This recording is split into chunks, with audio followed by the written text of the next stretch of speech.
পতিত ফ্যাসিস্ট শেখ হাসিনা যেদিন চুপ্পুকে রাষ্ট্রপতি বানিয়েছেন সেদিনই সেই ইনস্টিটিউশনের কবর রচিত হয়ে গেছে।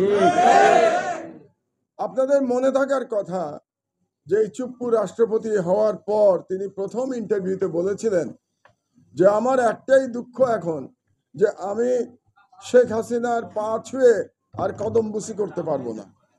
তো একজন রাষ্ট্রপতি যখন বলে প্রধানমন্ত্রী সম্পর্কে যে তার পা ছুঁয়ে কদমবুসি না করতে পারাটাই তার সবচেয়ে দুঃখের কারণ, তারপরে কি আর সেই ইনস্টিটিউশন আর থাকে? তো সেই ইনস্টিটিউশন তো নাই। এবং বিপ্লবের পরে এই ইনস্টিটিউশনের নামে চুপ্পুকে রেখে দেওয়াটাই সবচেয়ে বড় ভুল হয়েছে। তো এই ভুল থেকে কিভাবে সংশোধন করা হবে সেটা রাজনৈতিক দলগুলো বিবেচনা করবেন, বর্তমান সরকার বিবেচনা করবেন এবং জাস্টিস আব্দুর রহমানের মতো বিদগ্ধ ব্যক্তিরা সেটা বিবেচনা করবেন। আমি এখন পলিটিক্যাল সায়েন্সের প্রেক্ষাপটে আমি বাংলাদেশের পরিস্থিতি বোঝার চেষ্টা করব। আচ্ছা, এই সংবিধান আমাদেরকে গত 53 বছরে কি দিয়েছে?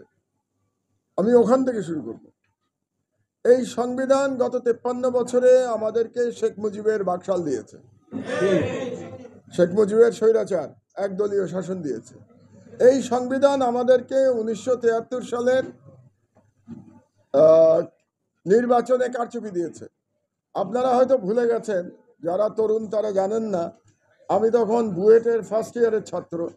1973 সালের নির্বাচনের সময় বাংলাদেশে কারচুপির নির্বাচন শুরু করেছিলেন স্বয়ং শেখ মুজিবুর রহমান 1973 সালে।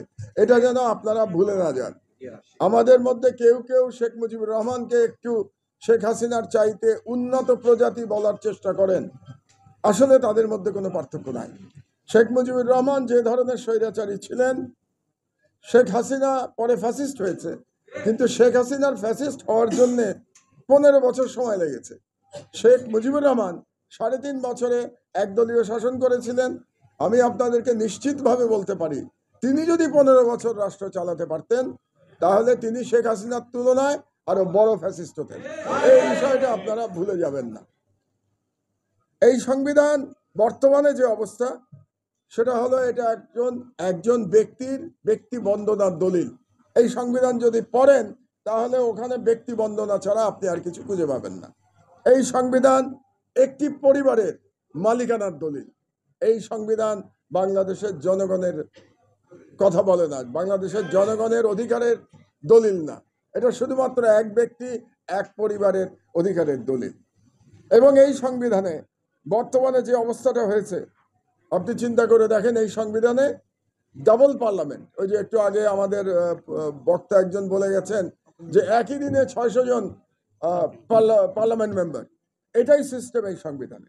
এই সংবিধানে বলা হয়েছে সংবিধান অপরিবর্তনীয়। তার মানে আপনি পরবর্তী যারা আইন প্রণেতা আসবেন তাদের অধিকার আপনি হরণ করে ফেলছেন। পৃথিবীর কোথাও পরবর্তী যিনি আসবেন তার অধিকার আপনি হরণ করতে পারেন না, এই সংবিধানে আপনি হরণ করেছেন। এই সংবিধানে প্রধানমন্ত্রী অনন্তকাল ক্ষমতাসীন থাকবে, কারণ বলা হয়েছে যে পরবর্তী প্রধানমন্ত্রী নির্বাচিত না হওয়া পর্যন্ত বর্তমান প্রধানমন্ত্রী তিনিই থাকবেন। তার মানে পরবর্তী প্রধানমন্ত্রী যদি না আসে তাহলে তিনি অনন্তকাল আজীবন থাকবেন। এই সংবিধানে ফোর্থ অ্যামেন্ডমেন্ট যেটা বাতিল করা হয়েছিল 5th অ্যামেন্ডমেন্টের মাধ্যমে, সেটাকে আবার বাতিল করেছে প্রথমে কোর্ট দিয়ে এবং তারপরে সংবিধান দিয়ে। তাহলে কি আবার আপনি 4th অ্যামেন্ডমেন্টকে মেনে নিচ্ছেন? মানে বাংলাদেশে আবার বাকশাল প্রতিষ্ঠাকে আপনি মেনে নিচ্ছেন যদি আমি 5th অ্যামেন্ডমেন্ট বাতিল করে দিই? আমি একজন পলিটিক্যাল সায়েন্টিস্ট হিসাবে এতটুকু জানি, আর আইনগত ব্যাপার আব্দুর রহমান সাহেবরা বেশি জানবেন, মহসিন রশিদ সাহেবরা বেশি জানবেন। তো তাহলে এই সংবিধানে গণভোটের সুযোগ বাতিল করা হয়েছে। এই সংবিধানের একটা বিরাট অংশে আপনি হাত দিতে পারবেন না। হাত দিলে, একটু আগে আব্দুর রহমান সাহেব বললেন, হাত দিলে আপনার ফাঁসি হয়ে যাবে। তাহলে এমন একটি ডকুমেন্ট আপনি রাখবেন কি করে? আপনি তো টাইম বমের উপরে বসে আছেন এই সংবিধানে, এবং এই টাইম বমকে আপনি রাখবেন কেন? এটা রাখার আমি কোনো যুক্তিসঙ্গত কারণ দেখি না। বাংলাদেশে কোনো রাজনৈতিক দল মনে হচ্ছে যে এই সংবিধানকে রেখে দিতে চাচ্ছেন, কিংবা ম্যাক্সিমাম এর একটা কি বলে সংস্কার করতে চাচ্ছেন এই সংবিধানে। কিন্তু এই সংবিধানের সংস্কারের সুযোগ আমি পলিটিক্যাল সায়েন্টিস্ট হিসেবে আমি দেখতে পাই না। এই সংবিধানের সংস্কারের কোনো সুযোগ নাই।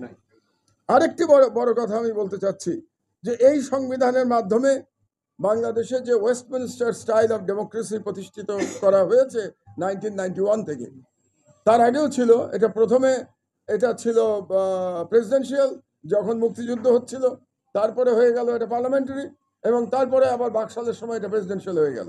আবার প্রেসিডেন্সিয়াল পরিবর্তন হয়ে গেল 91-এ, এটা হয়ে গেল পার্লামেন্টারি। তো আমি যদি ওয়েস্টমিনস্টার স্টাইলটাকে লাস্ট রাখি, এই ওয়েস্টমিনস্টার স্টাইলের যে গণতন্ত্র বাংলাদেশে এটা ব্যর্থ হয়েছে, সম্পূর্ণভাবে ব্যর্থ হয়েছে। কারণ এই ওয়েস্টমিনস্টার স্টাইলের গণতন্ত্র দিয়েই আপনি বাংলাদেশে ফ্যাসিবাদ প্রতিষ্ঠা করেছেন। এটার সাহায্যেই ফ্যাসিবাদ প্রতিষ্ঠা করা হয়েছে।